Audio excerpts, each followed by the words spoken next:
child, if it makes you feel good.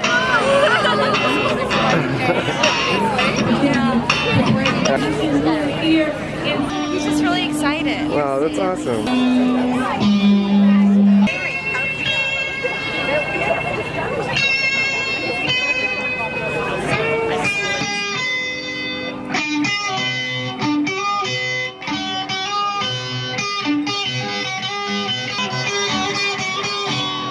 The legislative process, you'll be engaged on the local side of the political process, you'll be engaged in the state side of the political process, and continue to be engaged in the nationwide and global-wide political process, and it starts right here in Oklahoma City. So thank you so much for being here. Please let us know what we can do for you in the city of Oklahoma City, and we are fighting the good fight to get more women elected to city council, and I know we have other women that are running. I know there's a young lady that's running in Bethany to become the youngest and the first woman of color to represent Bethany in city council.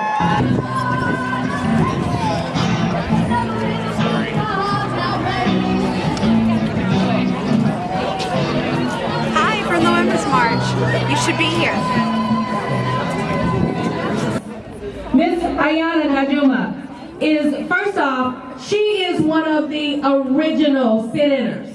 And I don't know if many of you all know that this is the 60th year anniversary of the first sit-in that happened in the nation. And it happened right here at Katz Drugstore in Oklahoma City.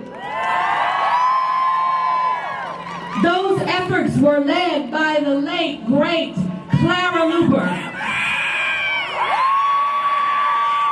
And the youth NAACP group, which the president was Joyce Johnson, both two amazing black women. I present to you the amazing, the incomparable Miss Ayana Najuma. I was like, where did she go? Let's give her some love, Oklahoma.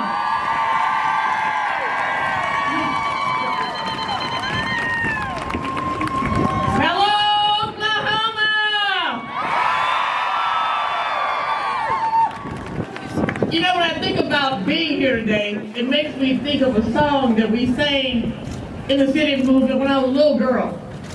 And I'm really kind of standing here for me and my sister who made her transition back in September, and she was 5 years old, and I was 7. So I'm here to honor her memory and to talk about how important it is for us to use our voices. There was a song that we sang as a kid called "Ain't Gonna Let Nobody Turn Me Round, Turn Me Round, Turn Me Round, Ain't Gonna Let Nobody Turn Me Round, I'm gonna keep on a-walking, keep on a-talking, marching on the freedom land." Now, if you would so me, go ahead and sign me, I'm ready. But you know, I thought about the drum, the voice that we have, and the drum is kind of decided who plays it not by how big the drum is or how loud the drum plays, but by the strength that the drum has. And the strength here is what we're talking about today. When the word got out that we were having the march, I started hearing from all the generations of engineers and conductors and navigators, people like Harriet Tubman and Hannah Atkins and Clara Luper and Barbara Jordan and Shirley Chisholm and all the women who led the way. They wanted to be here. This morning when I woke up, I felt their energy around me, and they said, "You're not really here to talk about your experience in the sit-in. You're really here to tap on the shoulders of young people and mothers and bus drivers and women who have PhDs and folks who are doing the work out in the street and the volunteers and those lunch ladies who feed our children at school every day. Those are the people that we're here for." Now, they said to me, "You know, Ayana, you need to remind these sisters that they had a piece of paper when they came into this lifetime that had nothing to do with the military, had nothing to do with the job application. It didn't ask questions about whether you were female or male, or whether you were black or white, or whether you were physically or intellectually challenged. It was a piece of paper that said, you're entitled to life, liberty, and the pursuit of happiness. And that's why we're here today. To take that piece of paper that we were entitled to. But you know, this is what happened. Some people kind of got it twisted. From the time that we got that piece of paper at birth that said you're entitled to life, liberty, and the pursuit of happiness. And so I came here to remind you, because of all those women I just mentioned, that we're not free.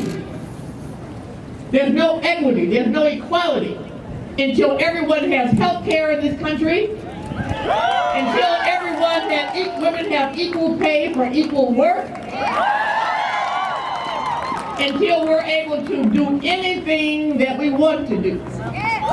Now the beauty of that is that we realize and value the worthiness in who we are. We realize and value how much we love ourselves and how much we love others. And this is really a call to action.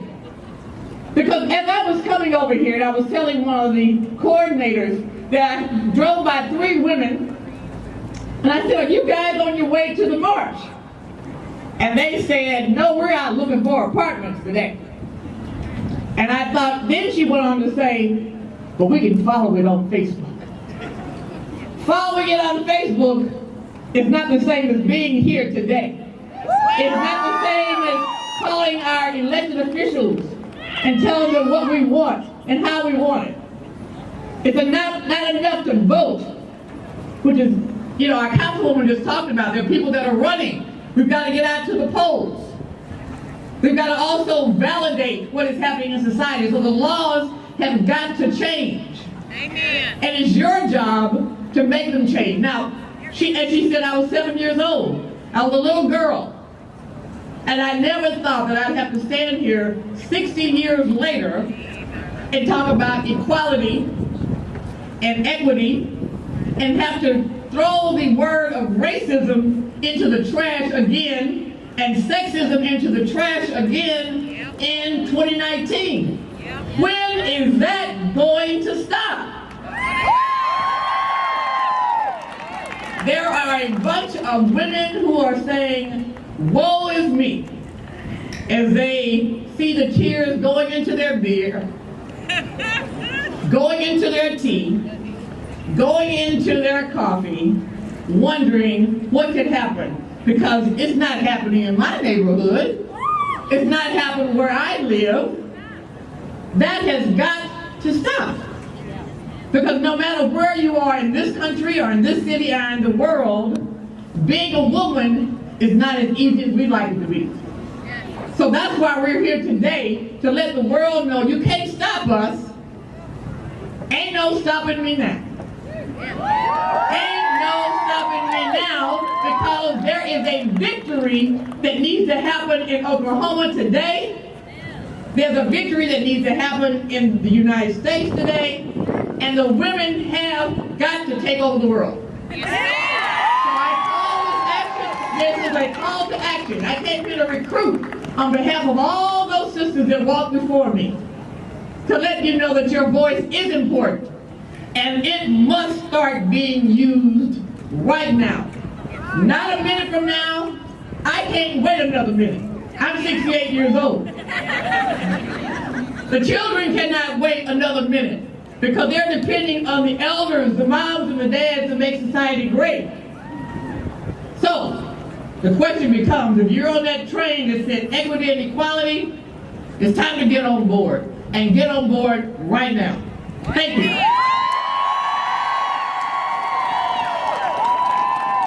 And so a dynamic group of women said, we will organize this, and they took up that journey only 2 weeks ago.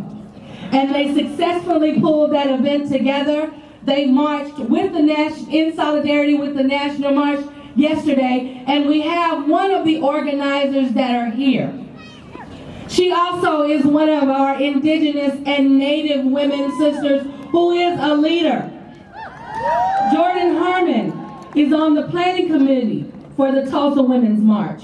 She is a citizen of the Muskogee Creek Nation, Deer Clan, and she is a member of Matriarch and practices law in Tulsa. It's always good to have an amazing and dynamic attorney on your team. I announce to you, Miss Jordan Harmon.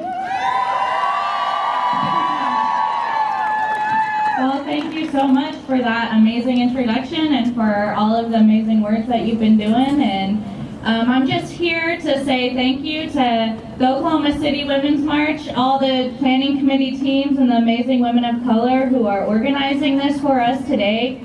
And wanted to say that there's two women that couldn't be here today that really helped pull the Tulsa Women's March together. Their names are Crystal Ifakoya and Leanne Crosby, and I had to give them a shout out because when the previous organizers couldn't do it, and they're amazing women, and like Cherie said, they have so many things going on. The amazing thing was they had this great support network and this activist network in place in Tulsa, and these other women were able to pick it back up and throw it together in 2 weeks, and it was an 8-degree wind chill, and we were outside, and we were chanting, and we were marching for all of our causes, and we were marching for missing and murdered Indigenous women, and we were marching for Black folks being shot in the streets by police, and we were marching for trans women of color being murdered, and we were marching for all of our rights to just exist and live in this world. And there were so many causes that were represented.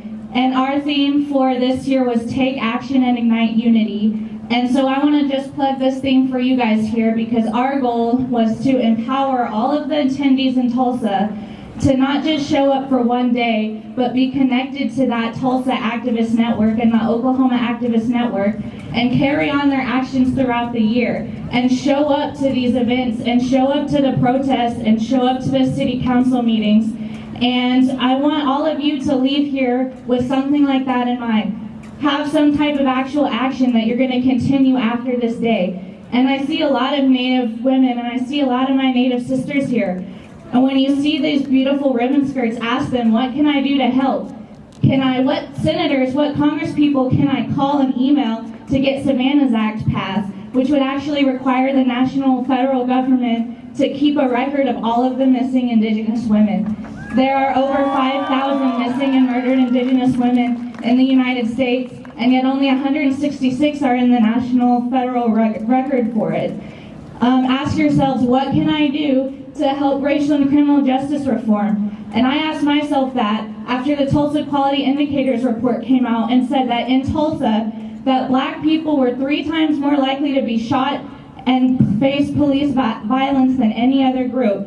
And I committed to attend every city council meeting where the public was asking the city council for a public hearing to get to the bottom of why that is happening and what the solution is. And so every council meeting where that item is on the agenda, I'm going to be there. And when I'm there, I see a sea of Black faces asking the council to take their life seriously. And I want to see white faces in there next time. And I want to see all these white women there next time. And look into your Oklahoma City Council and ask your Black neighbors and your Black friends, what can I do? How can I solve this racial justice crisis that we have in our own city? Because I know they want to be there. And Cherie talked about loving Black women, and that's what that looks like, is actually fighting for their lives. And I won't take up that much more of your time, but to say all of you guys are really great for being here. Thanks to Sarah Adams Cornell over here, being the stage manager and getting everything organized. And please just reach out to your local activists and organizations and be an actual part of your community and take action and ignite unity and have a good time. Thank you, Mado.